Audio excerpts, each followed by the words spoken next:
American 11, are you trying to call? The cockpit is not answering their phone. Our number 1 has been staffed, and our 5 has been staffed. Hey, I'm going to call from Washington. I am in a situation with American 11, a possible hijack. What's going on, Betty? Aircraft is erratic again. Problem very well.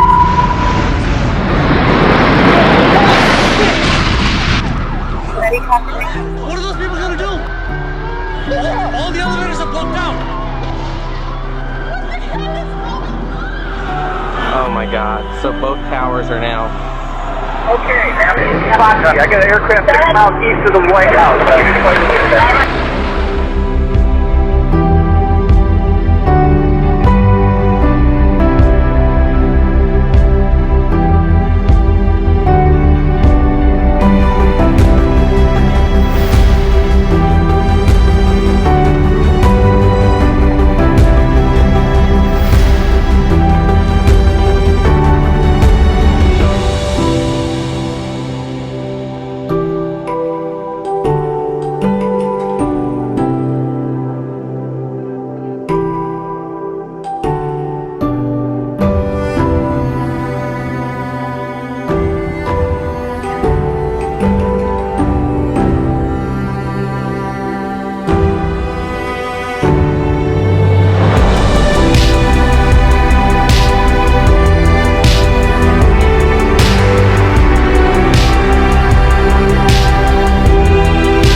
Thank Mr. Collins and Mr. Naylor for putting this together, but as I sit here today, I can't help but think what an incredible metaphor this room is for the entire process that getting health care and benefits for 9/11 first responders has come to. Behind me,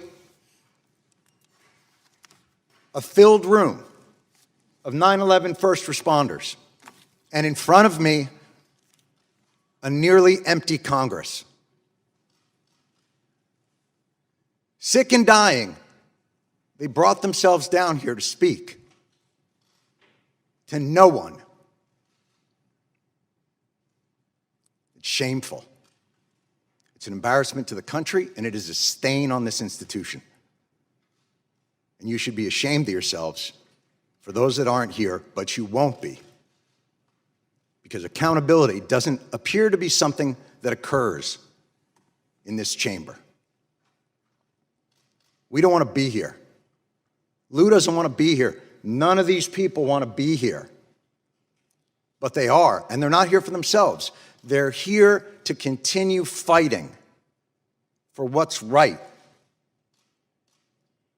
Lou's going to go back for his 69th chemo. The great Ray Pfeiffer would come down here, his body riddled with cancer and pain, where he couldn't walk. And the disrespect shown to him and to the other lobbyists on this bill is utterly unacceptable. You know, I would be so angry at the latest injustice that's done to these men and women. And, you know, another business card thrown our way as a way of shooing us away, like children trick-or-treating, rather than the heroes that they are and will always be. Ray would say, calm down, Johnny, calm down. I got all the cards I need. And he would tap his pocket.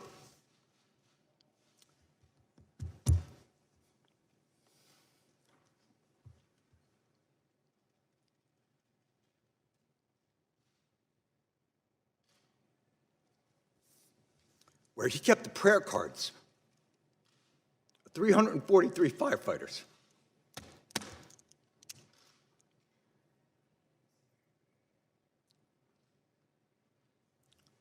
The official FDNY response time to 9/11 was 5 seconds. 5 seconds. That's how long it took for FDNY, for NYPD, for Port Authority, for EMS to respond to an urgent need from the public. 5 seconds. Hundreds died in an instant. Thousands more poured in to continue to fight for their brothers and sisters.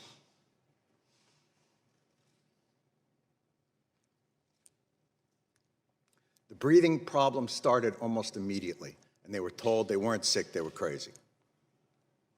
And then, as the illnesses got worse and things became more apparent, well, okay, you're sick, but it's not from the pile. And then, when the science became irrefutable, okay, it's the pile. But this is a New York issue. I don't know if we have the money. And I'm sorry if I sound angry and undiplomatic, but I'm angry. And you should be too, and they're all angry as well. And they have every justification to be that way. There is not a person here, there is not an empty chair on that stage that didn't tweet out, "Never forget the heroes of 9/11. Never forget their bravery. Never forget what they did, what they gave to this country." Well, here they are. And where are they? And it would be one thing if their callous indifference and rank hypocrisy were benign, but it's not. Your indifference cost these men and women their most valuable commodity, time.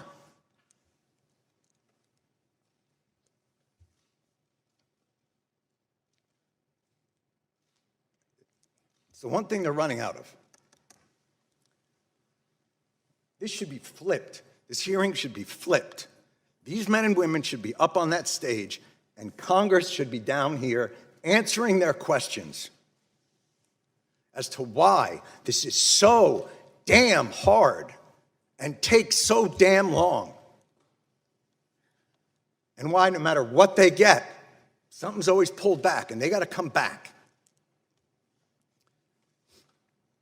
Mr. Johnson, you made a point earlier, and it was one that we have heard over and over again in these halls, and I couldn't help but to answer to it, which was, you said, look, you guys are obviously heroes, and 9/11 was a big deal, but, we have a lot of stuff here to do. And, we got to make sure there's money for a variety of disasters, hurricanes and tornadoes. But this wasn't a hurricane, and this wasn't a tornado. And by the way, that's your job anyway. We can't fund these programs, you can. Setting aside that no American in this country should face financial ruin because of a health issue. Certainly 9/11 first responders shouldn't have to decide whether to live or to have a place to live. And the idea that you can only give them 5 more years of the VCF because you're not quite sure what's going to happen 5 years from now, well, I can tell you, I'm pretty sure what's going to happen 5 years from now. More of these men and women are going to get sick, and they are going to die. And I am awfully tired of hearing that it's a 9/11 New York issue. Al-Qaeda didn't shout death to Tribeca. They attacked America, and these men and women, and their response to it, is what brought our country back. It's what gave a reeling nation a solid foundation to stand back upon, to remind us of why this country is great, of why this country is worth fighting for. And you are ignoring them.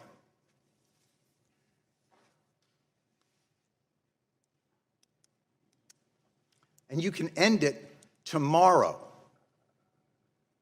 Why this bill isn't unanimous consent and a standalone issue is beyond my comprehension.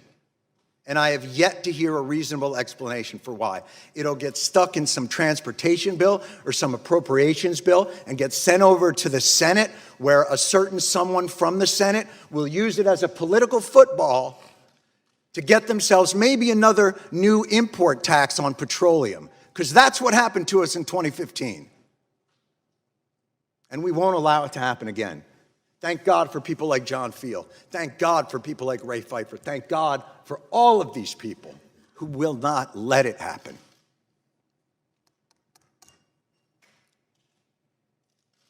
They responded in 5 seconds. They did their jobs with courage, grace, tenacity, humility. 18 years later, do yours. Thank you.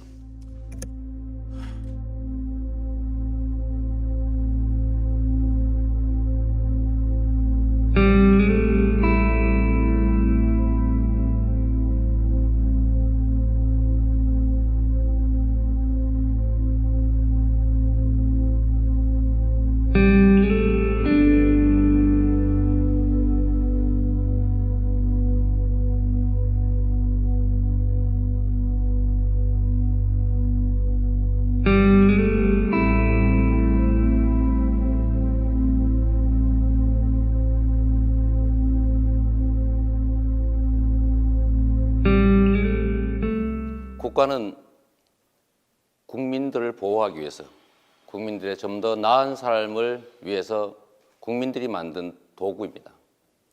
국가를 위해서 국민이 존재하는 것이 아니라 국민을 위해서 국가가 존재하는 것이고, 또 국가 권력을 담당하는 대통령, 국회의원, 그 누구든 오로지 그에 주어진 권력과 권한, 그리고 예산은 국민들을 위해서 쓰여져야 합니다. 국가는 곧 국민이고 국민이 곧 국가이기 때문입니다. 우리는 세월호에서 국가는 어떤 역할을 해야 하는지, 국민은 국가에게 어떤 역할을 기대하는지를 보고 있습니다. 그러나 가장 나쁜 형태로 우리가 보고 있습니다.